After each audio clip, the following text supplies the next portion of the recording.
Pay attention to this girl. She inexplicably develops knife-like wounds on her body. This is an unbelievable phenomenon that only occurs during sensitive and unstable teenage years, known as adolescence syndrome. And this girl in a bunny girl outfit, dashing through the library, also suffers from this condition. Yet everyone around her acts as if her captivating figure is invisible. She's practically become a ghost. The girl is named Sakurajima Mai. She debuted at age 6 and became a nationally famous actress. Wherever she went, all eyes were on her. At first it was fine, but gradually, it became a burden. She longed for a world where no one knew her. Then one day, people slowly stopped noticing her presence. She turned invisible, like a phantom. Even cafe servers ignored her. Something as simple as buying goods became a challenge. Her presence faded more each day. So she started visiting the library to let loose. Mostly to test just how unnoticed she had become. Until she met Sakuta. Sakuta was stunned when he saw her. Since when does the library offer this kind of service? Mai was equally shocked. He could see her, but she brushed it off and walked away. Sakuta recognized Sakurajima Mai. They attended the same school. After learning they were schoolmates, Mai warned him to forget what he saw. But the next day, Sakuta saw Mai again at the train platform. They boarded the same train. Sakuta was something of a legend himself. Rumors said he'd been in a violent incident that sent 3 students to the hospital. Of course, that was just gossip. Because Sakuta had also experienced unexplainable phenomena. From their conversation, Sakuta learned of Mai's situation, recognizing it as another case of adolescence syndrome. A bizarre, supernatural occurrence. He took her straight to his home. Without a word, he started taking off his clothes. Mai was terrified. But Sakuta just wanted to show her his scars. He and his sister had gone through something similar. Their bodies would inexplicably get injured, seemingly triggered by online hate. That's why Sakuta had even thrown his smartphone into the sea. And his symptoms had eased. Just then, Sakuta's shy younger sister quickly hid herself away. Returning to the topic, Sakuta guessed Mai's fading presence was because she treated herself like air at school. If she returned to the spotlight and became the center of attention again, her condition might improve. But Mai got angry hearing this and stormed out. After that, Mai stopped coming to school and halted all her acting work. The once widely known Sakurajima Mai was slowly forgotten. Her presence grew fainter, and she risked disappearing completely. Realizing this, Sakuta rushed home frantically and found Mai, small and vulnerable, crouched at his door.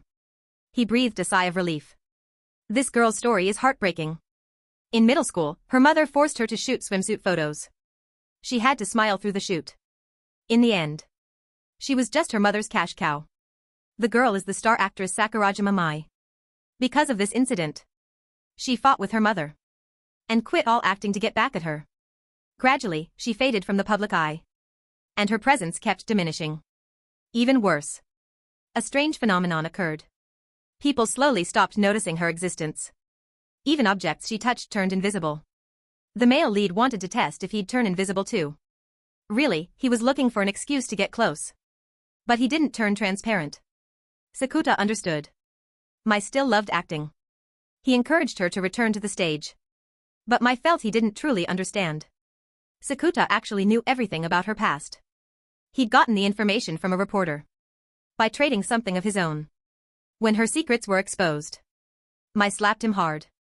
But fearing Sakuta's photos would spread online, she called the reporter, offering an exclusive about her return to acting. In exchange for deleting Sakuta's photos, Mai had come to terms with it. She'd always loved acting and should keep pursuing it. Her condition might be the result of lying to her own heart. Before returning to showbiz, Mai wanted Sakuta to spend the day with her. For their upcoming date, Sakuta carefully picked out his outfit, down to the underwear. Full of anticipation, he headed out, but encountered a little girl who'd lost her mother. As he was about to help her search, the girl's mother showed up. After some explaining and the girl confirming, the mother understood. But then the girl asked for something unexpected. In the end, both were taken to the police station, making Sakuta an hour and a half late. Mai was furious, but Sakuta stayed calm. After his explanation, He managed to smooth things over. Mai asked why Sakuta helped her when they barely knew each other. Since others kept their distance. Sakuta replied with his usual smooth talk. But the truth was, he knew how painful it was to have no one to rely on in hard times. When his sister had adolescent syndrome, even his parents were too scared and left. At his lowest point, a girl had pulled him from the darkness. So he wanted to be Mai's support too. They went to the seaside. Earlier, Mai had arranged to meet her mother there. To tell her about returning to acting. But when her mother arrived, she walked right past Mai as if she didn't see her. Sakuta quickly introduced himself as Mai's junior from school. But now her mother claimed she didn't know any Mai. And said she had no daughter. Even the meeting invitation was sent anonymously. Mai's traces in this world were being erased. They refused to believe it. And asked people in the square. But no one remembered the once famous Sakurajima Mai. Not even the reporter. Mai couldn't accept this harsh reality. And tried to run. Sakuta stopped her. They boarded a train again. Mai was still filled with anxiety. Sakuta held her hand tightly, giving her a sense of security. After getting off, they checked into a hotel. While Mai showered, Sakuta called a friend and learned. They still remembered Mai. He felt a bit relieved, the situation wasn't hopeless yet. After her shower, they shared a small bed. And Mai suddenly said something unexpected. What would you do if the person you love most disappeared? Every time you woke up from sleep? This man hasn't slept in days. He stabs his hand with a pen to stay awake. Drinks energy drinks like water. And gulps down wakefulness pills. Because if he falls asleep, he'll forget everything about Mai. And she'll vanish from this world completely. Sakuta diligently records every detail of his time with Mai. To remind his future self. Mai noticed his strange behavior and condition. Finally, when Sakuta went to buy more energy drinks, Mai caught him. She used studying for exams as an excuse to tutor him. And slipped a sleeping pill into his drink. After days without sleep. And under the pill's influence, Sakuta finally succumbed. The next day, his sister woke him. He saw the bunny girl outfit nearby. And joked about it with her. Clearly, he'd completely forgotten Mai. Even the diary on his desk made no sense. Mai's name in it had blurred away. On the train, Sakuta felt someone watching him. But saw no one when he turned. At school, a friend handed him a note. It read, "Love must surpass the collective unconscious of the entire school." Sakuta was confused. During an exam, he felt distracted. Seeing the words guarantee and assurance stirred a sense of familiarity. Mai had taught him their meanings. He finally remembered everything about Mai. He'd promised never to forget. But had failed. He also understood the note's meaning. Sakuta bolted from the classroom. Ran to the schoolyard. And shouted Mai's name toward the building. Trying to awaken everyone's memory of her. He even publicly declared his love for Mai. Mai ran to him. Instead of a hug, she slapped him. Because he'd promised never to forget. Sakuta quickly apologized. What followed was a sweet moment. Mai stepped on his foot again. And Sakuta called it an honor. What happens when your girlfriend catches you in a compromising position with another girl? You go home, kneel on the washboard. And listen patiently to her scolding. That morning, Sakuta was in high spirits, humming a tune. Because Mai had finally agreed to officially date him. But he was confused by the TV program. It was the same as yesterday's. And the date was still the 27th. At school, everything happened just like the day before. Even the lipstick mark on the teacher's collar was identical. Sakuta had to confess to Mai all over again. After his persistent efforts, Mai agreed to date him again. Sakuta sighed in relief. But the next day, seeing the same TV program, he realized he was stuck in a time loop. Trapped in the same day. He sought help from his physics-obsessed friend, Futaba. Futaba deduced there must be a trigger point, pulling him into the loop. To break free, he had to find and change that point. Clueless, Sakuta went to his classroom. And found a girl hiding under the teacher's desk. He realized she was the trigger. Because in the loop, she should have been receiving a confession. Not hiding there. He learned she'd also experienced the loop 3 times. She was hiding to avoid the confession. They discussed how to break the cycle. When the confessing boy showed up, they hid under the desk together.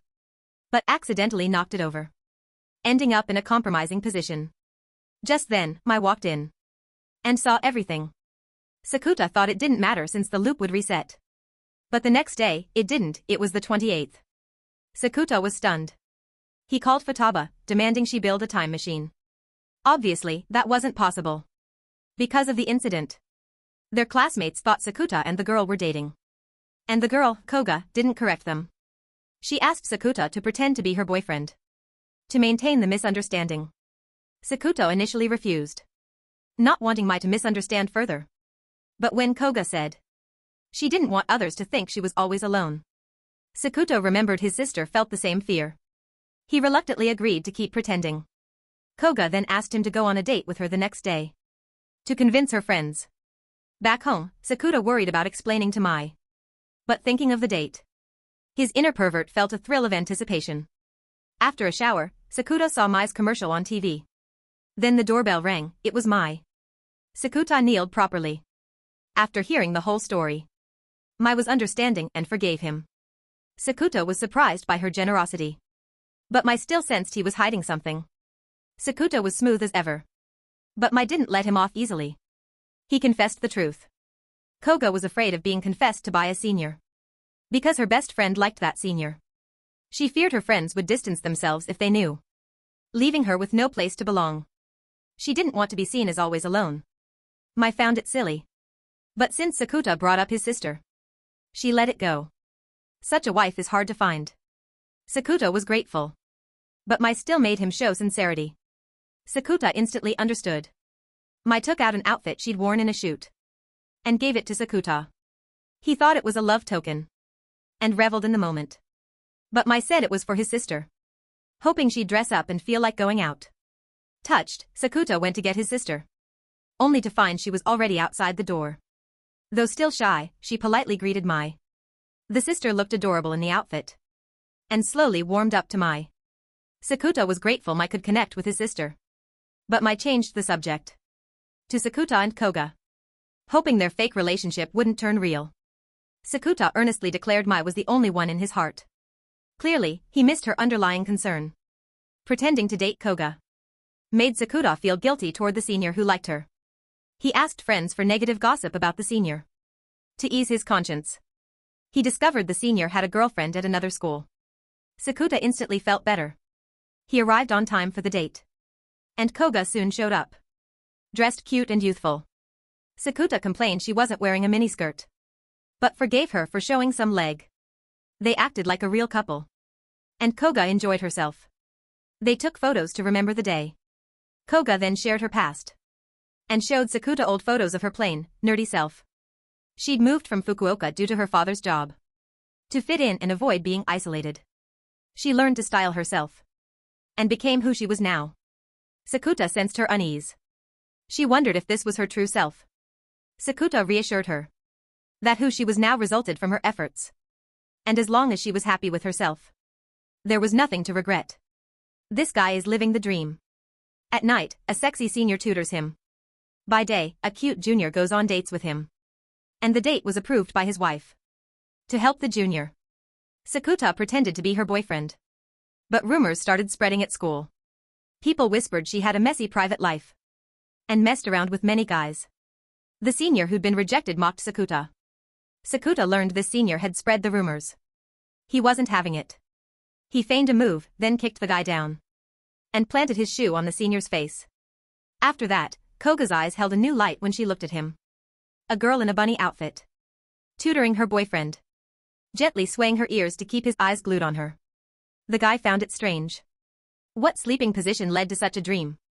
Mai pinched his cheek. And asked him to cheer her up. Turns out, she'd witnessed his heroic moment saving Koga. She said she didn't mind. But clearly, she was jealous. Sakuta told her not to worry. His fake relationship with Koga would end soon. On the last day, Koga asked him to the beach. They had a great time. And parted ways that evening. The act was finally over. But the next morning, something strange happened again. The clock showed yesterday's date. He was looped again. He found Koga, but she denied being in a loop. Sakuta sought out Futaba, who told him only Koga could cause the repetition. If Koga wished, Sakuta could never escape the loop. Facing Koga's lie, Sakuta stayed silent and kept playing along. On the fourth loop, he stopped pretending.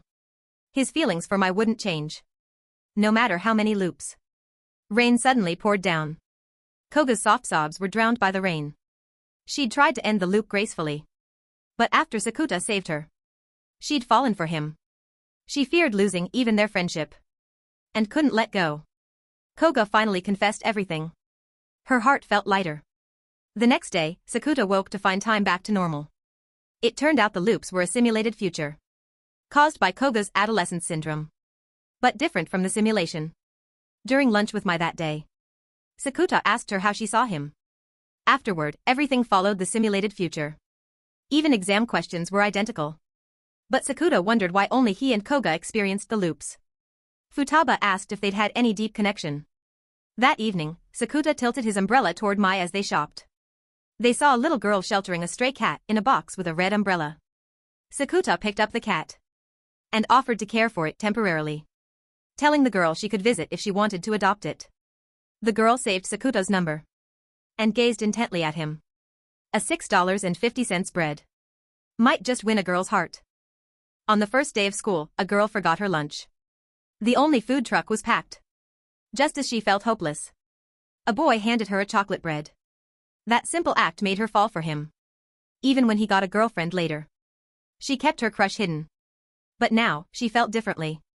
Because she'd split into two personalities. One day after work, Sakuta and Mai saw Futaba heading to an internet cafe at night. Curious, they followed. They even called Futaba, but heard her voice on the phone, while seeing another Futaba right in front of them. Through talking, Sakuta learned Futaba had split into a logical self and an emotional self. The emotional Futaba had made her feel unwelcome at home. Sakuta offered her a place to stay, but Mai refused immediately. While Futaba showered, Sakuta asked why she'd split. Even the genius Futaba wasn't sure. Perhaps it was the author's doing. Or her long loneliness. She'd hidden her crush, knowing it was hopeless. Until she broke down and created an emotional self to take over. That night, Mai sneaked out to the living room, gazing tenderly at Sakuta. Everyone else was asleep. Mai looked enchanting in the dim moonlight. Sakuta made a silly bird-like sound, killing the mood entirely. Mai ended the moment, saying they'd practice more until he improved. The next day, Sakuta went to school to find the other Futaba, but was stopped by the girlfriend of his friend, Kunami. She asked if Futaba had been doing inappropriate things. She showed Sakuta her phone, filled with risque photos of Futaba. Things were getting serious. Sakuta rushed home and told logical Futaba, who explained the emotional self posted those photos, wanting attention and connection. She asked Sakuta to stop her. When Sakuta found emotional Futaba, she asked what he knew. Their talk ended badly. Both Futabas agreed the world didn't need two of them. Sakuta kept urging her not to post those photos. But during their conversation, Futaba got into trouble. Someone online recognized her from the photos and threatened to expose her school unless she met them. Futaba panicked. Sakuta grabbed her phone and replied, threatening to call the police if they reported her. Futaba, scared, asked Sakuta to delete all her photos. On the way back, she clung to his sleeve, needing a sense of security. She asked him to stay with her that night, but warned if he tried anything, she'd tell Mai immediately. Futaba was truly frightened, calling Sakuta's name repeatedly through the night. She opened up about her lonely childhood. Her parents married for status, not love, and rarely came home. Growing up without affection, she was teased in school for developing early. Loneliness and insecurity haunted her. Meeting Sakuta and Kunami brought light to her life. But when they got girlfriends, she feared returning to solitude. This desire for attention made her post those photos. Sakuta told her she liked Kunami but didn't truly know him. He called Kunami right then. Kunami rushed over at 3 a.m. Futaba's eyes welled up with tears. The three bought fireworks and spent a happy night on the beach, promising to watch fireworks together next week. Back home, Sakuta returned the phone to logical Futaba. But the next morning, she was gone. Sakuta searched in the rain and found her at school. She'd gone to their first-year classroom, where she'd met Sakuta and Kunami, her happiest memory. Sakuta tried to speak but felt dizzy. He woke up in the hospital with a cold, Mai by his side. Futaba waited outside, unsure how to express herself. Sakuta sat next to her and patiently talked. Finally, Futaba awkwardly said. She called her other self. And the three attended the fireworks festival as planned. Amid the explosions, Futaba confessed her crush to Kunami. She knew nothing would come of it, but felt at peace. Your girlfriend swapped bodies with her sister. The guy was stunned. He saw his girlfriend on the street and ran over for affection. But she looked confused. They went to a villa Mai owned. Mai explained her half-sister, Nodoka, had run away to her place. And they'd swapped bodies after waking up. Nodoka was upset, but Mai and Sakuta took it in stride, another case of adolescence syndrome. But Sakuta had his own worries. With his girlfriend and her sister swapped, he couldn't be affectionate with Mai for a while. Until they switched back. They'd live each other's lives. Nodoka would attend school as Mai.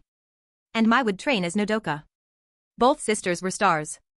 After Mai's parents divorced, her mother, to spite her father and his new wife, pushed Mai into acting. The new wife, not to be outdone, enrolled Nodoka too. Constantly comparing them. Putting Nodoka down. Nodoka grew up feeling inferior. She envied and resented Mai. But work couldn't wait. They swapped lives. Nodoka did interviews and ads. Mai trained in singing and dancing. Each saw the other's struggles. Nodoka even fainted from stress during a shoot. She realized the pressure of Mai's fame. Sakuta, eager to switch them back, asked around and learned. Mai and Nodoka weren't enemies. But comparisons from their parents caused tension. Nodoka was upset after a failed ad. Mai gave Sakuta her key to comfort Nodoka and warned him not to open a certain closet. Meanwhile, Mai aced her training with past experience, winning the lead role in a new single. Nodoka, watching, felt crushed. Her mother had never smiled for her like that. Nodoka walked into the sea, despondent. Sakuta took her home and gave her the box from the closet.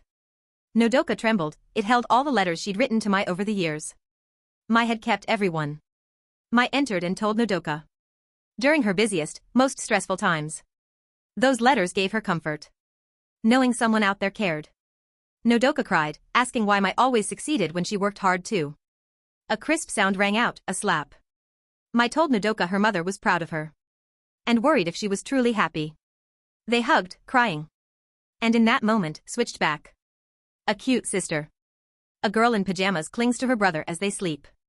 Her innocent face might be cold without blankets. She's his 15-year-old sister, Keed. She wakes him every morning. Waits by the door for his return. And insists on waiting even if he stays out late. She's shocked when he brings girls home repeatedly. She stays indoors, avoiding the outside. But today, she makes a bold decision. Meanwhile, Sakuta gets a letter from his long-lost first love, Shoko, asking to meet at the beach. He doesn't know how to explain to Mai. And asks Futaba for help. Futaba wants no part in a love triangle. And immediately tells Mai. Mai allows the meeting but hopes he'll settle things. Outside school, they meet Keed's former classmate. The girl says she's regretted not helping Keed during her hardest time. And wants to apologize. Sakuta tells her not to worry but refuses the meeting. Seemingly hiding something. At the beach, Shoko doesn't show. Sakuta writes in the sand that he has a girlfriend now. He and Mai return home. Keed bursts in as he changes. To share her plan. The homebound sister suddenly wants to go out, to the beach, zoo, even school, all with her brother. Mai, hearing this, helps her practice answering calls from others besides her brother. But when Keed happily answers, she faints and develops a fever and bruises. Sakuta fears the worst. But the next day, Keed's determination reassures him. She shows her notebook plan. Wanting to go out with her brother. And asking him to carry her if she faints. Step by step, they move toward the door. Keed's heart races against his chest. Each step feels heavier. She clings to his arm, resisting. Over the days, Keed reaches the elevator, then the yard. Even hugging her brother. Mai and Nodoka take her to the beach. Keed laughs joyfully. But when she bends to pick up a ball, someone calls her name, Keed looks confused. Sakuta steps protectively in front of her. 2 years ago, Keed was named Keed Hanazono. She didn't reply to a message from a classmate quickly enough. And became a target of cyberbullying. Hateful comments and rumors spread online. One day, she came home with invisible wounds. The next morning, Sakuta found her with amnesia. Doctors called it a dissociative disorder. Extreme stress and trauma from bullying. caused her mind to create a second personality for protection.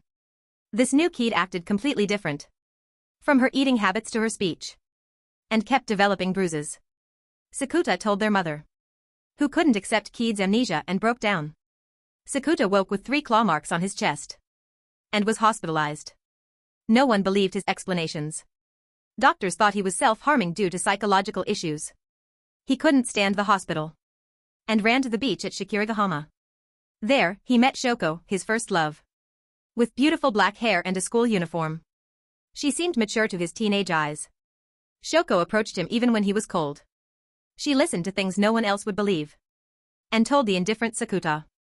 This is a voice message, please recognize its content. He could be vulnerable and cry with Shoko. She taught him to be gentle from then on. Back home, Sakuta gave Keed a notebook. Suggesting she write a diary to establish her identity. But when she went to write her name, he stopped her, saying she should be Keed, not Keed Hanazono. Because she wasn't the same person.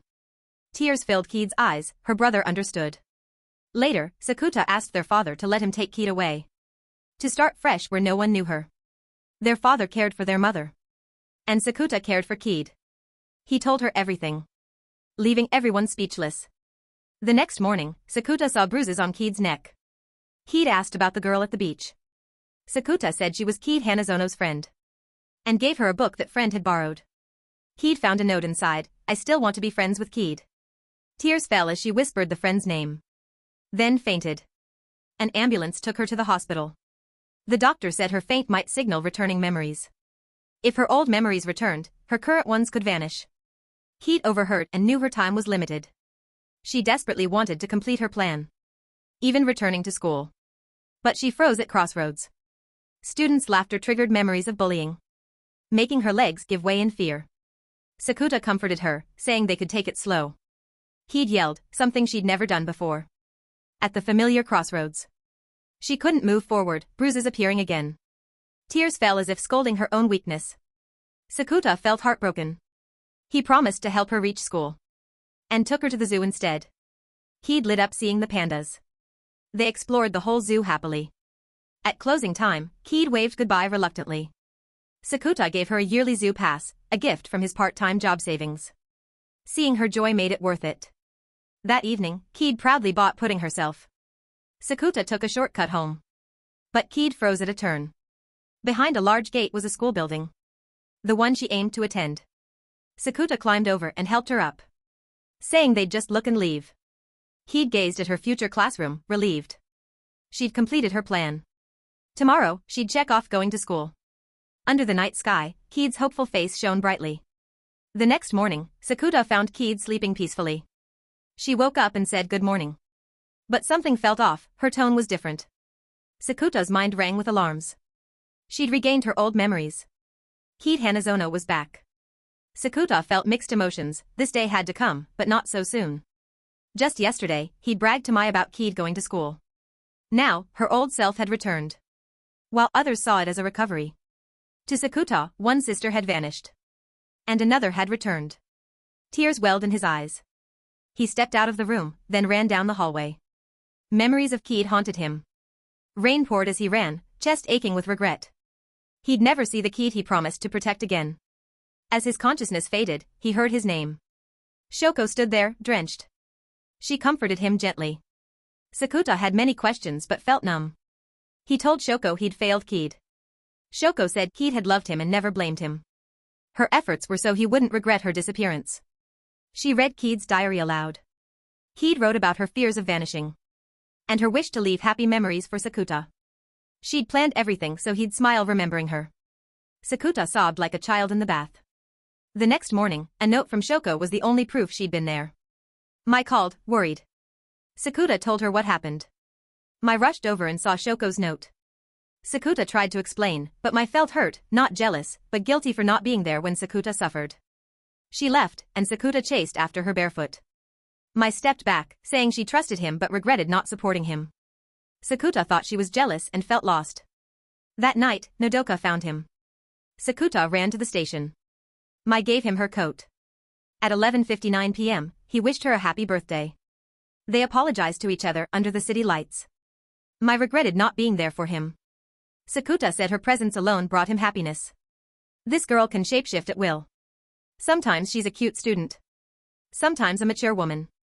She says it's due to adolescence syndrome. She asks Sakuta to let her stay a few days.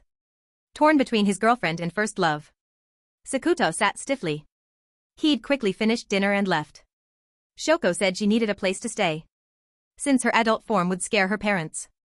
Mai offered her own home, but Shoko bluntly said she wanted Sakuta. They reached a compromise. Both women would stay in the bedroom, Sakuta on the couch.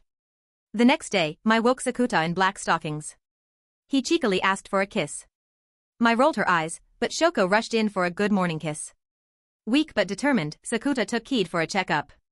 At the hospital, he saw a younger Shoko. She said her poor health kept her in and out of hospitals. Her parents never complained, making her feel guilty. Sakuta suggested saying thank you and I love you instead of sorry. He didn't mention adult Shoko had taught him that. Back home, Mai and Keed confronted adult Shoko, who explained she had a heart condition. Doctors said she might not live past middle school. So her adult self was here to experience the future for her. Mai and Sakuta were unsure what to do. The next day, Sakuta and Futaba visited young Shoko, who asked about a school assignment on future dreams. With her condition, she didn't know how to answer. But her paper now had writing in her own handwriting. I want to go to college, have a boyfriend, and get married. Futaba guessed adult Shoko existed to fulfill those dreams. Before leaving, Sakuta took an organ donor card, thinking he could help someone like Shoko if anything happened. At home, Mai asked Sakuta to choose, since adult Shoko clearly aimed to marry him. Sakuta refused, but Shoko called him for a date. He vowed never to betray Mai. Shoko took him to a wedding chapel, where she appeared in a white wedding dress. Sakuta panicked until he saw the scar on her chest, proof of a future transplant. Shoko confirmed young Shoko would get the transplant on Christmas, and she'd disappear then. She asked Sakuta to create a memory with her, watching the Christmas lights at Inoshima, and said Mai had no plans that day, forcing him to choose. She warned him not to tell anyone, or the future might change. That evening, Mai suggested Christmas at Inoshima. Sakuta panicked. If he took Mai, he might run into Shoko. He begged to go to the aquarium instead, and Mai agreed. Unbeknownst to him, Shoko had predicted this. This boy is predicted to die in a car accident tonight. His heart donated to a sick friend. His girlfriend cries hearing this.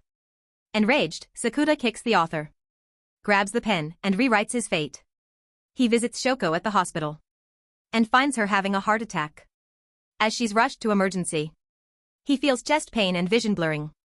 He wakes to adult Shoko caring for him and realizes the truth. Mai overhears everything. Shoko reveals Sakuta will die on Christmas.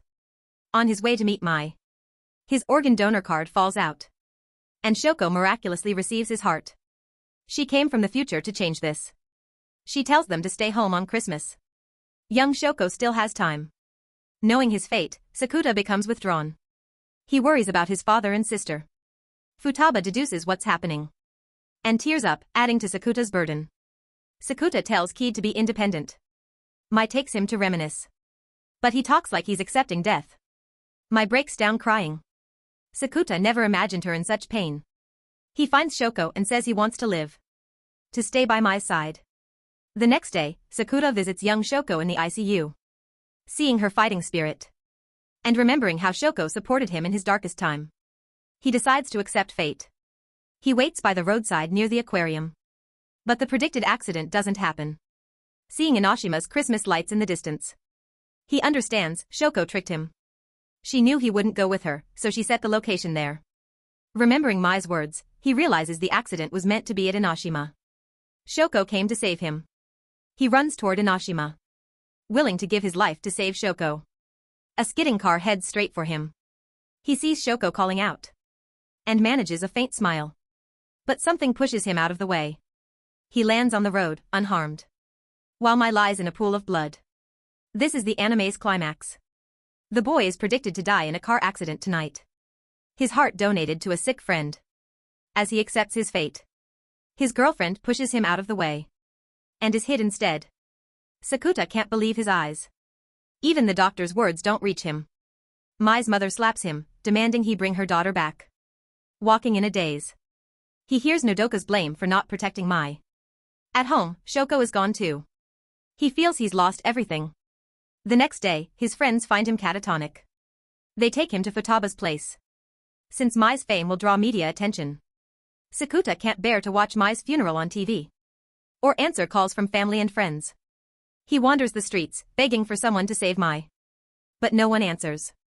Memories of Mai overwhelm him, dragging him into darkness.